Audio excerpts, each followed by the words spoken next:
De vereniging dreigt geen bestuur meer te zijn. Ja, daar heb ik weinig over te vertellen. Ja, oké. Ja, dat weet ik zelf ook niet. Wat hè?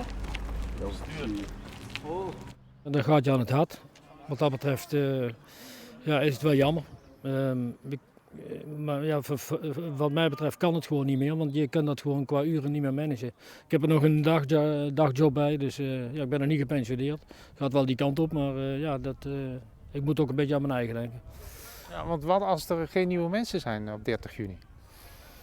Ja, dan is het wat ons bestuur betreft, is het klaar. Dus ja, dan zijn de leden aan zet. Die zijn nu al aan zet, maar dan zijn de leden aan zet om te kijken hoe dat ze daarmee om kunnen gaan. Toon van de kantine merkt dat de brandbrief van het bestuur de leden bezighoudt. Iedereen heeft het erover. Je zegt van meld je dan aan of weet ik wat. Hebben ze zin in, hebben ze geen tijd voor, hebben ze dat. Ja, zo, maar het is echt, iedere dag hoor je het. Nou, de oplossing is nog niet gevonden. Niet gevonden, nee. En ik doe het niet. Ik heb wat druk zat hier. Vrijwilliger Piet weet wel waarom het animo voor een plek in het bestuur zo laag is. En vooral de jongere mensen, die hebben vaak allebei een baan.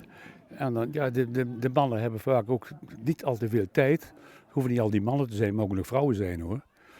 Maar ze hebben van allerhande dingen om handen tegenwoordig. Het is niet alleen voetbal, hè. Dat maakt het lastig. Dat denk ik, ja. En was in uw tijd anders? Toen wilde men veel meer in bestuur. Toen moest je stemmen. Als er een vacature vrij was, dan moest je erop stemmen wie erin mocht. En dat is op het ogenblik heel anders. Wat het met te maken heeft met verschillen van de cultuur. En er is veel meer ontspanning, veel meer te doen. En daar heeft het misschien ook mee te maken. Ja, wat is uw hoop? Nou, ik hoop dat de leden wakker worden en dingen op zullen gaan pakken.